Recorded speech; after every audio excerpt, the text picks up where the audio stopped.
उत्तर प्रदेश में कानून व्यवस्था पे चुनाव होगा, महंगाई पे चुनाव होगा और जो ये 3 काले कानून किसानों के लिए बनाए गए उस पर चुनाव होगा। सबसे महंगी उत्तर प्रदेश में बिजली है, उस पर चुनाव होगा। दूध हमारा सबसे सस्ता गांव में भैंसों का जा रहा है, उन पर चुनाव होगा। सबसे पहली बात ये किसान उत्तर प्रदेश में होगी कि अब बात किसानों के मुद्दे की होगी। नहीं, हम पढ़े लिखे जैसी बात कर रहे हैं तो पढ़े लिखे ही चुनाव लड़ेंगे। पढ़ेगा अब घंटा बजाने वालों का जमाना नहीं है। 5 साल कर लिए उनने, सत्ता में बैठ लिए और उनने सत्ता दिखा दी। वो किस तरीके से चलाएंगे, वो बेटियों के बलात्कार होंगे तो FIR दर्ज नहीं होगी। जो पुलिस यंत्र था उसे भी खत्म कर दिया। रुझान है, जनता परेशान है। आप सर्वे करो तब पता चले। गांव में कहीं शहरों में और महानगरों से सर्वे नहीं होता, गांव में जाके आप पता करो। लोग दुखी हैं, लोग परेशान हैं, लोग गौ माता से परेशान हैं, लोग भारतीय जनता से पार्टी से परेशान हैं। लोग पुलिस FIR दर्ज नहीं कर रही है, चाहे वो प्रतापगढ़ हो, चाहे आजमगढ़ हो, चाहे बलिया हो, चाहे बहराइच हो, चाहे तुम्हारा कहीं भी हो। आज तुम देख रहे हो बेटियों के साथ अन्याय अत्याचार हो रहा है, गरीब किसान को मारा जा रहा है, थाने में FIR दर्ज नहीं हो रही। दरोगा और वो सिपाही थानों में से पुलिस गरीबों की बेइज्जती और अपमान करके भगा दिया जाता है। ऐसे नहीं उत्तर प्रदेश चलेगा।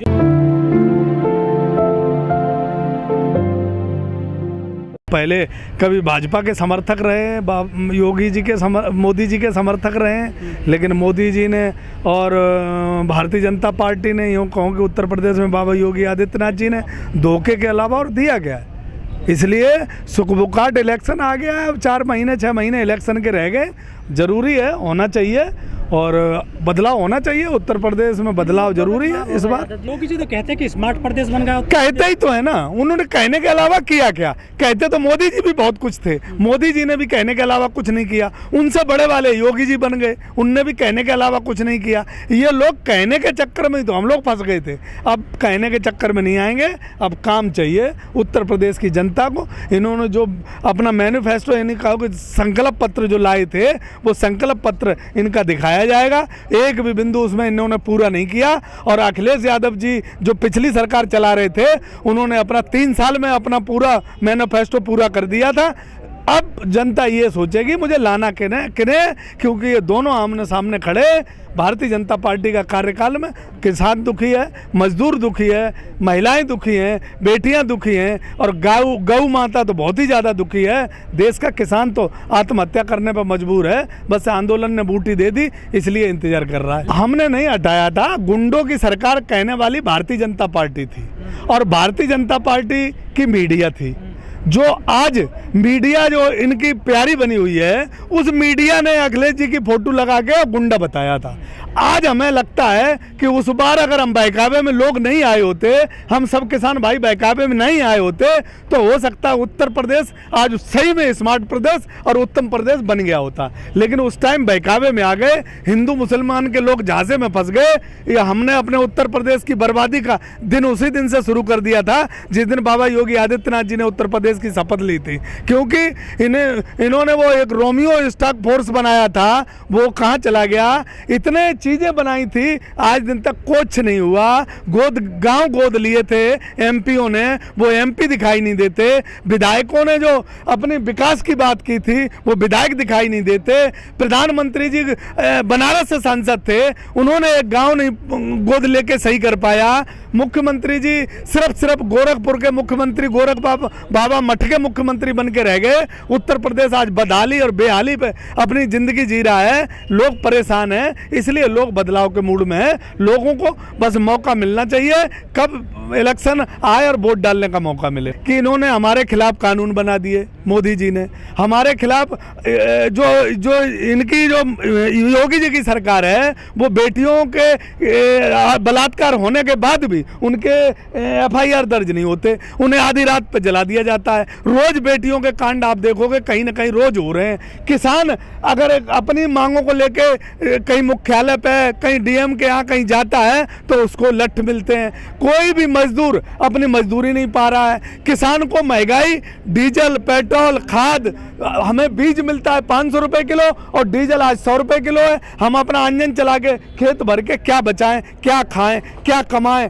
किसान परेशान है। और थोड़ा बहुत अगर हम बिजली पानी लेके इधर उधर से करते हैं तो वो गाय नहीं होने देती हैं पैदा। तो भैया किसान आत्महत्या करने पर मजबूर है, वो तो आंदोलन का इंतजार कर रहा है कि इस आंदोलन से कुछ निष्कर्ष निकलेगा तो बूटी कहीं मिलेगी। बाबा साहब भीमराव अंबेडकर जी ने जब संविधान बनाया था तब भी लोग विरोध कर रहे थे, हमेशा ऐसे लोग हमेशा रहते हैं। अब तो जो मोदी ने वो भी तो विरोध कर रहे हैं। मैं ये कह रहा हूँ ना आपसे कि ऐसे लोग हमेशा रहते हैं और ऐसा नहीं है, ऐसा नहीं है। राहुल गांधी, बाबा मनमोहन सिंह जी की सरकार थी, राहुल गांधी जी ने उनका ऑर्डिनेंस बिल फाड़ दिया था। ये चलता रहता है, लोग हैं कुछ ऐसी मानसिकता के लोग होते हैं, लेकिन संविधान का ये देश सम्मान करता है। ये देश संविधान से चलेगा और देश के जो सही लोग हैं वो संविधान के हिसाब से आंदोलन पर बैठे, संविधान को मानते हैं और संविधान के बिना ये देश अधूरा है। इसलिए संविधान ने सबको अपनी बात रखने का अधिकार दिया। आज अगर यूपी सदन के अंदर अगर अपनी आवाज़ उठाई जा रही है तो संविधान के हिसाब से उठाई जा रही है। गरीब माँ बाप का बेटा और अगर हाई पोस्ट पर पहुंचता है तो आज संविधान के माध्यम से पहुंचता है। ये संविधान ने हमें देश में बहुत कुछ दिया है, बहुत बड़ी जागीर है हमारी है। देखो उनकी फितरत यही है, उनकी मानसिकता देखो आप, वो उनको काम नहीं, अगर कोई एंकर उनसे काम के बारे में पूछता है तो वो काम की बात नहीं करेंगे, सिर्फ मुस्लिम को टारगेट करेंगे, हिंदुओं को इकट्ठा करने की बात करेंगे, हिंदुओं को इकट्ठा करके फिर जाति बिरादरी में लड़ाने की बात करेंगे। वोटों का सिर्फ वो एक ये जानते हैं कि हिंदू मुस्लिम लड़ाने से वोट मिलेगा हमें, विकास की बात नहीं करेंगे। आप खूब इनकर विकास पे उन्हें खींच लाता रहे, लेकिन नहीं वो बात करेंगे। आप विकास की बात करते हैं, लेकिन जो बीजेपी है वो सारे हिंदुओं को एकजुट करने की बात करती है, लव जिहाद की बात करती है और धर्मांतरण की बात करती है। क्या ये बहुत भारी पड़ जाएगा ये मुद्दा सारे विकास की बातों पर? मुझे आप एक बात बताओ, आप ब्राह्मणों को गाली दे के ये कहते हो ये ससुरा कहाँ जाएंगे, वोट तो हमें ही देंगे। आप मुझे बताओ, आप बड़े मंच पे खड़े होके कहते हो कि यादव मुझे वोट नहीं दे तो कोई फर्क नहीं पड़ता, है ना। अभी हमारे महाराज जी ने कहा है कि यादव का वोट हमें नहीं चाहिए। आप एक बात बताओ, दलित का वोट आपको नहीं चाहिए, आपको ब्राह्मण का वोट आपको नहीं चाहिए, यादव का वोट आपको नहीं चाहिए, और अगर टिकैत साहब यहाँ आंदोलन के साथ बैठे हैं तो जाटों का वोट आपको नहीं चाहिए, गुजरों का वोट आपको नहीं चाहिए, तो मुझे ये बताओ हिंदू इकट्ठा कैसे हो रहा है? कौन सा हिंदू है जो अब बाकी बच जाता है? मुझे बताओ, सबसे बड़ा हिंदू किसे मानते हो आप? ब्राह्मण है ना, हिंदू जाट भी है ना, हिंदू यादव भी है ना, हिंदू दलित भी है ना। आपको इनमें से किसी का वोट नहीं चाहिए। कैसे हिंदुओं को इकट्ठा कर रहे हो मुझे बता दो, कौन सा फार्मूला है हिंदुओं को इकट्ठा करने का? ये सब बेकार की बातें हैं। ये सत्ता में आने के लिए हिंदुओं को इकट्ठा करने की सोचते हैं और उसके बाद जातियों के हिसाब से हिंदुओं का शोषण किया जाता है। आप जाट हो तो आपका शोषण दूसरे तरीके से होगा, आप यादव हो तो आपका शोषण दूसरे तरीके से होगा, आप दलित हो तो आपको मंदिर में नहीं घुसने दिया जाएगा, आपका शोषण तीसरे तरीके से होगा, और आप ब्राह्मण हो तो आपका शोषण दूसरे तरीके से होगा। ये जातियों के हिसाब से जो शोषण करती है भारतीय जनता पार्टी और बाबा योगी आदित्यनाथ जी, ये समय समय पे अपनी औकात और अपना वजूद दिखाते रहते हैं। इसलिए देश की जनता जाग गई है, देश की जनता अब समझ रही है कि ये न इस जाति के हुए, न उस जाति के हुए, न उस जाति के हुए। और ये मैं बता दूं, आप कह रहे हो ना कि मुलायम सिंह यादव जी को मौलाना उन्होंने बोला है, मैं उनको अब्बा जान। मैं ये कह देता हूँ कि उत्तर प्रदेश जो आज फल फूल रहा है, उत्तर प्रदेश में जो आप बोलने की आज़ादी और आप सत्ता में बैठे हो, वो मुलायम सिंह जी की देन है। जब आप पे केस लगे थे, जब आप भटक रहे थे और सदन के अंदर रो रहे थे, तो मुलायम सिंह यादव के आशीर्वाद से नहीं, आप जैसा अगर कोई उस टाइम मुख्यमंत्री होता तो जैसे आजम खान साहब जेल में पड़े हैं और या दूसरे मुस्लिम नेता पड़े हैं तो आप भी जेल में होते। लेकिन आपके साथ न्याय हुआ, आपके साथ अत्याचार नहीं हुआ, आपका ध्यान रखा गया, आप जनप्रतिनिधि थे, तो आपको इस स्पेशल आपको ये कहा गया था कि आप अपना उत्तर प्रदेश में काम करो। तो इसलिए इस भाषा का उपयोग नहीं करना चाहिए। इस लोकतंत्र है,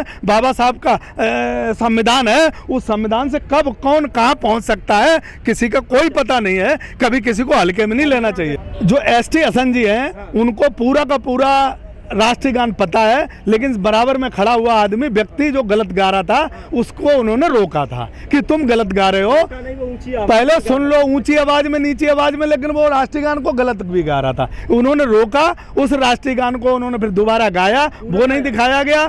सोशल मीडिया पे पूरा गाया, वो नहीं दिखाया गया। लेकिन जब कौशाम्बी में भारतीय जनता पार्टी तिरंगा यात्रा के नाम पे पेट्रोल बांटती है और उसी पेट्रोल में लठ बजाए जाते हैं, तिरंगे से लठ बजाया जाता है, तिरंगे का अपमान किया जाता है, पेट्रोल दे के लोगों को सड़क पे भगाया जाता है, उसकी तुम्हें पता नहीं होगी। ये गलत क्वेश्चन मत करो, गलत बात मत करो।